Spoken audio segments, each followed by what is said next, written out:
Sir आप ये बताओ मुझे कि जो एल्डरलीज हैं, जो बुजुर्ग लोग हैं, उनको भी बहुत स्पोर्ट जो उनके हेल्थ के कंड्यूसिव हो, उनके हेल्थ के रिगार्डिंग जो सपोर्ट करे और जो उनको लगे रहे यार हम भी खेल सकते हैं, हम लोग we are not the burden in this world, we want to be asset for everyone and for letting the younger audience we inspire the people, that is more important. So उनके लिए ये स्पोर्ट बहुत fit in कर रहा है हर parameters को देखते हुए। तो आप इस पर्टिकुलर गेम को फोकस में रखते हुए आप उनके लिए क्या क्या pickle ball associations, UPA in specific, क्या क्या चीज़ें कर रहे हैं और उनका पार्टिसिपेशन फ्लो कैसा है? ये बहुत अच्छा सवाल है विराज, और मैं चाह रहा था कि आप जरूर ये पूछें। अगर आपको मौका मिला होगा, अगर आपने मेरा टूर्नामेंट हमारा देखा होगा, वहाँ पे आपने देखा होगा कि 50 साल, 60 साल, 70 साल के पुरुष और महिलाएं दोनों वर्गों में प्लेयर्स आए हुए हैं और खेल रहे हैं। इस स्पोर्ट्स की एक बड़ी विशेषता है, बहुत खासियत है।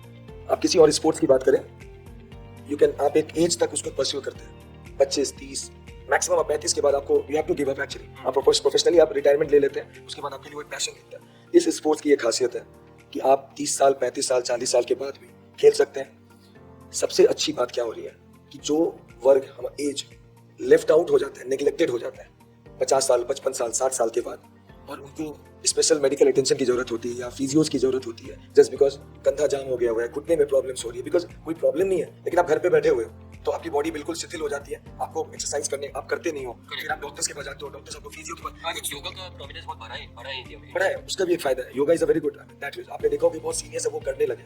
इस गेम में क्या है कि आपको फन भी है, आपका एक्सरसाइज भी साथ साथ हो रहा है, तो आप अपने आप को, वो कहते हैं ना कि आप फोर्स नहीं कर रहे हो कि भाई आज मुझे 1 घंटे उठ के सिर्फ और सिर्फ कंधे का एक्सरसाइज करना, वो प्रॉब्लम नहीं है। आप उठाते हो पैडल, आप खेलते हो, 2-2 घंटे आप खेल लेते हो, 3 घंटे खेल लेते हो, और आपको पता नहीं रहता कि आपकी बॉडी की पूरी बॉडी की एक्सरसाइज हो गई। तो एक बहुत बड़ा, मैं बोलूंगा कि बहुत बड़ा वरदान टाइप से है, खास करके एल्डरली जो वो कैटेगरी है, एल्डरली जो लोग हैं हमारे, उनके लिए बहुत बड़ा ये स्पोर्ट्स जो है बहुत बड़ा फायदेमंद की चीज है। They can play both indoors as well as of course, जहां भी इंफ्रास्ट्रक्चर जैसा है, इंडोर है तो you can play indoor, outdoor है you can play outdoor. I would say if you are playing in the morning and it's an outdoor court, ज्यादा better है आपके लिए, आपको फ्रेश एयर मिल रहा है, आप जल्दी उठ जाते हो, तो सारी अच्छी चीजें इस गेम के साथ जुड़ी हुई है।